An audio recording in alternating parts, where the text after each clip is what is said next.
আজকে ঢাকা শহরে আমরা দুঃখের সঙ্গে লক্ষ্য করেছি, খতমে নবুয়াত সম্মেলন করেছে, আন্তর্জাতিক সম্মেলন।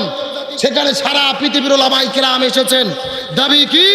নবীর পরে নবী নাই, সংসদে আইন চাই, ঈমান এবং আকীদার দাবি। আলহামদুলিল্লাহ, ভালো লেগেছে। সব দলের রাজনৈতিক বক্তা ওখানে উপস্থিত হয়েছে। কিন্তু হঠাৎ করে জামাত ইসলামের সহকারী সেক্রেটারি জেনারেল আমাদের প্রিয় ভাই মৌলানা রফিকুল ইসলাম খান ভাইকে যখন নাম ঘোষণা করা হলো, হঠাৎ করে দেখলাম বাইরে পেছনে বিশৃঙ্খলা।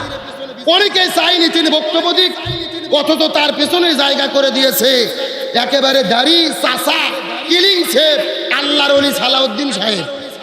কথা কর না গা, একেবারে কিলিং শেফ, মাথার মধ্যে 5 কল্লি টুপি, মানে জিব্রাইলে খালাতো ভাই, এই মাত্র জান্নাত থেকে পালিয়ে এসেছে। তাকে পেছনে রাজ সিংহাসনে বসে দিল, আলেমুল আমাদের সামনে বসালো, তাতেও আমার আপত্তি নেই, ওখানে মানুষ বেশি বসুক।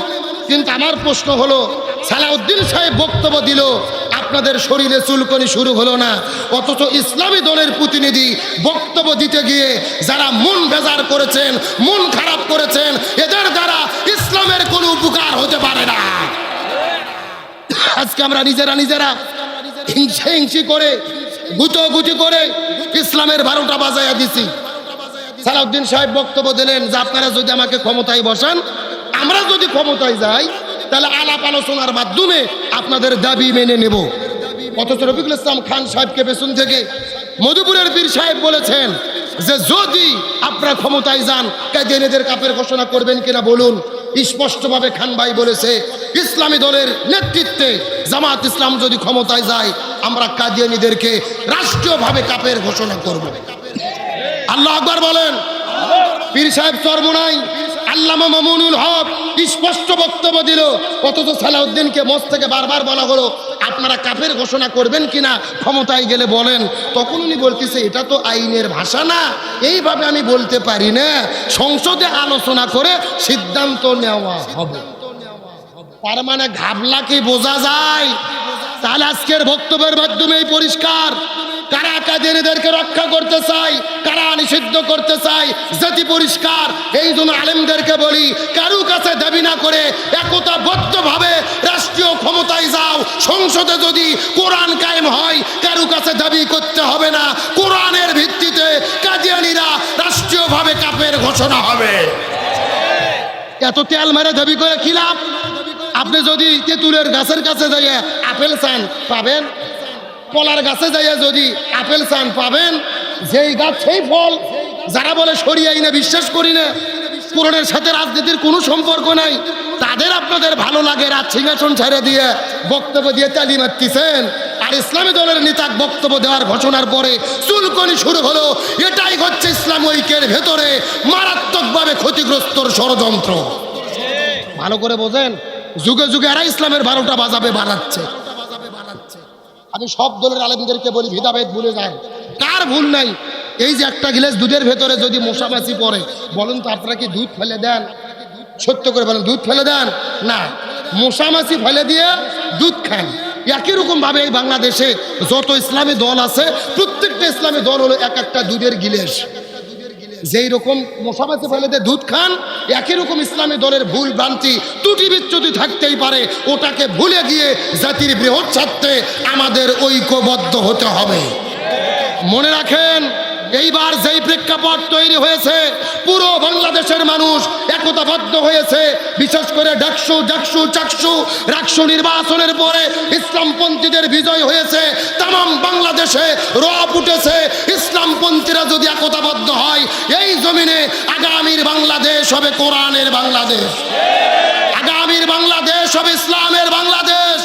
সাদিক কায়েমের ঢাকা বিশ্ববিদ্যালয়ে বিজয়ের মাধ্যমে যেই বিজয়ের সূচনা হয়েছে, আগামীতে পার্লামেন্টে কোরআন বিজয়ের মাধ্যমে আমাদের চূড়ান্ত বিজয় হবে। এই জন্য আলেমদেরকে বলি, ভেদাভেদ ভুলে যান, দলাদলি ভুলে যান। আমরা যদি একতাবদ্ধ হতে পারি, তাহলে আমরা কোরআনকে ক্ষমতায় বসাতে পারবো।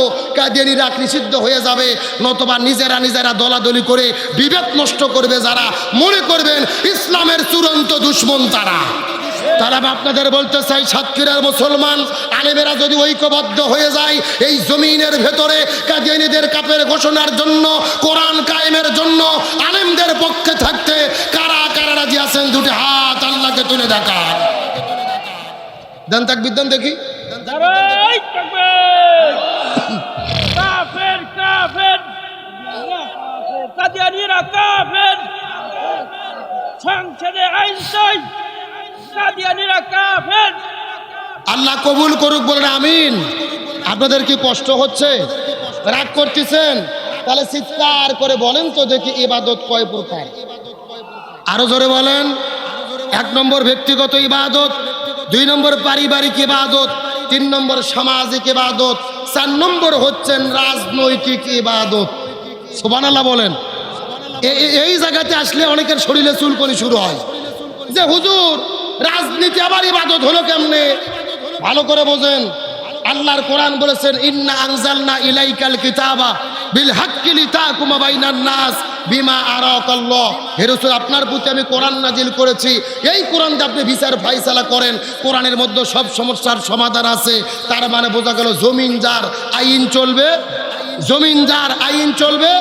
আল্লাহর কোরআন বলছেন লিকুল্লি তিবিয়ানান, এটা এমন একটা কিতাব যেই কিতাব আমি সব সমস্যার সমাধান দিয়েছি। Islam is not only a religion but also complete code of life. ইসলাম পরিপূর্ণ জীবন ব্যবস্থা, এরই নাম হলো রাজনৈতিক ইবাদত। সুবহানাল্লাহ বলেন। তার মানে রাজনৈতিক ইবাদত মানে এই জমিন চলবে কি দিয়ে? আরো জোরে বলেন। আলোচনা শুরু করেছিলাম ইবাদত কত প্রকার, কি কি। আল্লাহর কাছে সবচেয়ে প্রিয় ইবাদত কোনটি? গভীর মনোযোগ। বলেন তো এই বাংলাদেশে জিকির পার্টি আছে না নাই? কথা কয় না রে। আরে ভাই, বাংলাদেশে যত জিকির চলে এত জিকির পৃথিবীর কোন দেশত চলে না। 48,000 পীর হলো বাংলাদেশে। যেই রকম পীর ওই রকম জিকির আছে না নাই? আমি কি 2-1টা বলবো?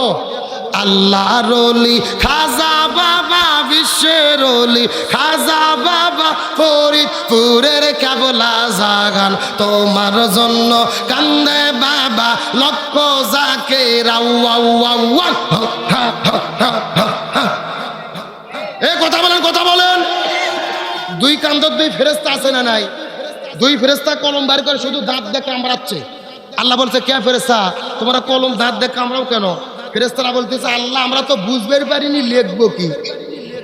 কে রে, কোরআন হাদিসে হকামুকি কোতাকুতি কোনো জিকির আছে? হাদিসে এসেছে জিকিরের সহি শব্দ হলো 4টি। জোরে বলেন কয়টি? সুবহানাল্লাহ, আলহামদুলিল্লাহ, লা ইলাহা ইল্লাল্লাহ, আল্লাহু আকবার। এই 4টে শব্দ ছাড়া সহি কোনো জিকির। অথচ বাংলাদেশে জিকির চলে বসেন বসেন বইসে যান, আছে না নাই? এখন আসেন মূল কথা বুঝতে চাই। এই যে বাংলাদেশে জিকিরের নামে ভণ্ডামি চলতেছে, সত্য করে বলেন তো জিকির করলে কি বাংলাদেশে কোনো বিপদ হয়? একটু কথা বলেন রে ভাই। জিকির করলে কি কোনো বিপদ হয়? নামাজ পড়লে কি কোনো বিপদ হয়? হজ করলে কি কোনো বিপদ হয়? যাকাত দিলে কি কোনো বিপদ হয়? একটা মাত্র ইবাদত বাংলাদেশে করলে বিপদ হয়। আপনারা কি বলতে পারবেন ওই ইবাদতের নাম কি? গভীর মনোযোগ লক্ষ্য করেন। এই বাংলাদেশে নামাজ পড়লে বিপদ হয় না, হজ করলে বিপদ হয় না, যাকাত দিলে বিপদ হয় না, জিকির করলে বিপদ হয় না। এই দেশের ভেতরে তারাই বিপদের মধ্যে পড়েছে যারা জমিনের ভেতরে কোরআন বিজয়ের আন্দোলন করেছে। আর ইহাকেই রাজনৈতিক ইবাদত বলা হয়। কোরআনের শাসন কায়েমের আন্দোলন যা, রাজনৈতিক ইবাদত তা। কথা কি ক্লিয়ার না ভেজাল আছে? আমি আপনাদের তথ্য দেই, ভালো করে শোনেন। আমাদের নবীজি রমজান মাসে 16 দিন রোজা রেখেছে। জোরে বলেন কয় দিন? 17 রমজান সকালবেলা নবীজি রোজা ভেঙে ফেললেন, খেজুর খাইলেন, পানি খাইলেন। সাহাবীদেরকে বললেন তোমরাও রোজা ভেঙে ফেলো। সাহাবীরা বলতেছে ইয়া রাসূলুল্লাহ, এটা আপনি কেমন কথা বললেন? আপনি না 3 দিন আগে ওয়াজ করেছেন একটা রোজার এত দাম। ইচ্ছে করে যদি কেউ একটা রোজা ছেড়ে দেয় লাগাতার 60টা রোজা রাখতে হবে, আবার যদি একটা রোজা ছেড়ে দেয় আবার লাগাতার 60টা রোজা রাখতে হবে। আপনি কেন রোজা ছাড়তে বললেন? রাসূল বলতেছে বেশি বোঝার চেষ্টা করো না। ওমা আতাকুমুর রাসূলু ফাখুযু ওমা নাহাকুম আনহু ফান্তাহু। আমি নবী যা বলি তা তোমরা করো, যা করতে নিষেধ করি তা থেকে দূরে থাকো। আবু জেহেল মদিনে আক্রমণ করেছে, আর বসে থাকা যাবে না। এখন আবু জেহেলের মোকাবেলা করতে হবে। আল্লাহু আকবার বলেন। তার মানে বোঝা গেল রোজা রাখা ইবাদত। তবে রোজার চাইতেও দামি ইবাদত হলো এই জমিনের ভেতরে জালেমের জুলুমের মোকাবেলা করা।